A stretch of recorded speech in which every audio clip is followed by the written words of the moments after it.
यीशु हेबे तुम साथी दूर हेब भय भ्रांति से तो जगतर ज्योति अंधकार हेब इति प्रात ज्योति जीवन जला प्रात ज्योतिर समस्त दर्शक भाई भणी मान को मोर आंतरिक शुभेच्छा एवं अभिनंदन जनाए। प्रभुंकर पवित्र महानामर धन्यवाद हो जे से आम मानक ए पर्यंत ए प्रकार कार्यक्रम करने से सक्षमता प्रदान कले।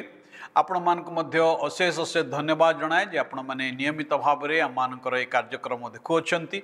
आ मो विश्वास करुच्ची ए कार्यक्रम देखिबा द्वारा आपण ईश्वरंकर आशीर्वाद लाभ करुअछंती। आ जदि कौन से उपकार आपण पाउथांती तेबे अन्य मान को मध्य जणांतु से माने मध्य जिपरि ईश्वरंकर आशीर्वाद रंगसे हेबे। ए कार्यक्रम संबंध में जदि आपणकर कौन से प्रश्न थाए तेबे ता मध्य मान को जणांतु आमे निश्चय आपणकर प्रश्न उत्तर देबा पई चेष्टा करिबो। तेबे आसंतु आमने आज जो प्रसंग रे आमने आलोचना करिबा आ तार शीर्षक आमने ईश्वरंक वाक्य बाइबल रु नेबा हितोपदेश तार 4 अध्याय 7 पद ज्ञान सर्वश्रेष्ठ विषय एणु ज्ञान लाभ कर पुणी तुमर सबु लाभ मध्य सुविवेचना लाभ कर। ज्ञान सर्वश्रेष्ठ विषय wisdom is the principal things. आजर परिवर्तनशील जगत मध्य आमे अनेक सूचना भरपूर रही युवा युवती मान निमंते विशेष करी अनेक मनोनयन चॉइस विषय सब रही आउ सब प्रकार चॉइस रे परिपूर्ण जगत मध्य आमे कि प्रकार पदक्षेप नवा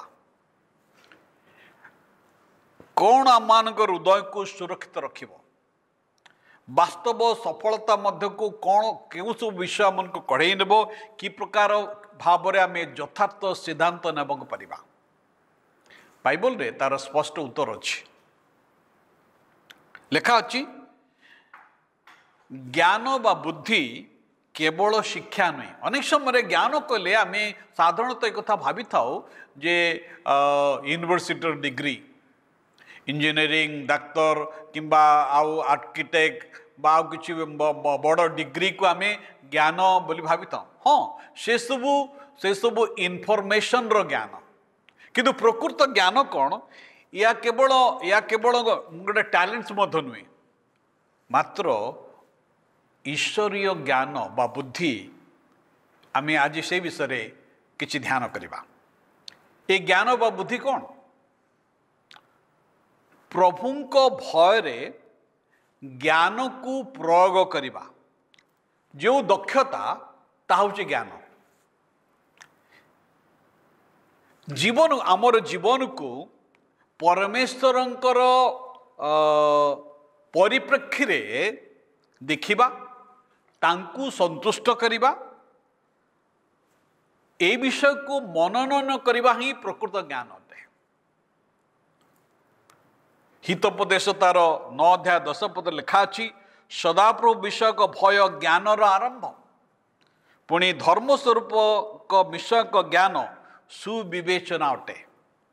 ज्ञान बा बुद्धि केवल यह नुहे जे यथार्थ विषय को जानिबा मात्र यथार्थ विषय को कार्य रे साधन करिबा। It is not only knowing right but also it is doing right.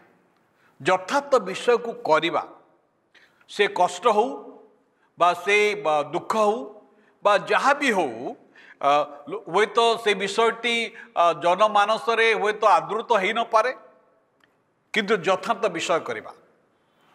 जगत रे आज लोक माने जो विषय को लोक माने ग्रहण करुचंती लोकों निकट जो समस्त विषय आदृत से विषय को करिबा पे लोक माने पसंद करते। तेबे द्वितीय विषय आम एक कथा चिंता करिबा कहीं आमे ज्ञान आवश्यक करूँ। Why do we need wisdom कहीं ज्ञान आवश्यक। प्रथम कथा सठिक भाव में सिद्धांत नेबा आम जीवन रे युवावस्था आमे को बंधु मान को बाछिबा आमन को कैरियर को नेबा आमान को संपर्क को संपर्क मध्य रहिबा आमर जीवन शैली कौन हम से समस्त विषय को प्रकृत ज्ञान द्वारा माने मनोनयन करिथाउ। हितोपदेश 3 अध्याय 5 और 6 पदरे आम को उत्साहित करा जायछि। आमर सुविवेचन रे आउजी न पड़ी संपूर्ण हृदय सह प्रभुंक ठारे निर्भर करिबा। द्वितीय रे जीवन अवशोष को एड़ाइबा निमंते आमे प्रकृत बुद्धि बा ज्ञान आवश्यक करू।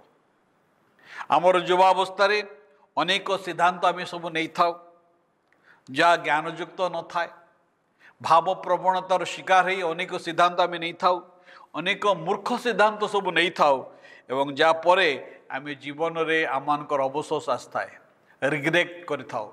आमे आमे कथा भाभी थाउ जे काहेकि मु कार्य कली काहेकि ए संबंध मध्य मु जोड़ा गली। तृतीय रे उद्देश्यर सहित बंचिबा ज्ञान मान को ईश्वरंकर आह्वान को आविष्कार करिबा पई सहाय्य करे। प्रभुंकर गौरव निमंते बंचिबा पई ज्ञान मन को सहाय्य करि थाए। सितपई एफिसियो तार 5 अध्याय 15-17 पदरे आपण देखिबे अज्ञानी परे न होई निज निजर संबंध रे आचरण संबंध रे तमे सचेतन रुह। तेबे जने युवा केउठारु ये ज्ञान पाई परिबो जने व्यक्ति किपरि ज्ञानी हो पार से कौन यूनिवर्सिटी को जीवा द्वारा यूनिवर्सिटी पाठ पढ़ा द्वारा ना पाठ निश्चय पढ़ा दरकार अच्छी एजुकेशन निहाती आवश्यक रही किंतु प्रकृत ज्ञान सदा प्रभु को भय करने द्वारा सदा प्रभु को भक्ति करने द्वारा सदा प्रभुंर बाध्य हवा द्वारा प्रकृत ज्ञान आसी थाए। से ईश्वर वाक्य अध्ययन करार आवश्यकता अच्छी। आम जिते ईश्वर वाक्य को अध्ययन करवा कारण ईश्वर आपणार इच्छा को वाक्य रे प्रकाश कर प्रार्थना रे प्रभुंकर अन्वेषण करंतु एवं ईश्वरीय नेता मानकर ठारू शिक्षा लाभ करंतु जो मैंने आत्मिक मना समान ठारू शिक्षा लाभ करंतु।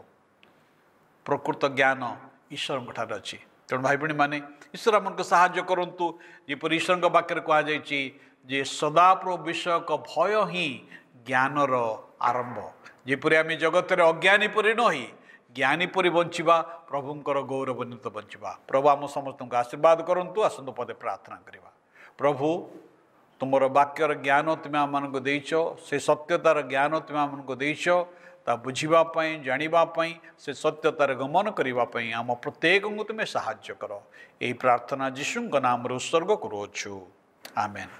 कार्यक्रम रे जोग दैथिबारु प्रत्येक को मु धन्यवाद जणाए। प्रभु आम प्रत्येक को आशीर्वाद करंतु। नमस्कार।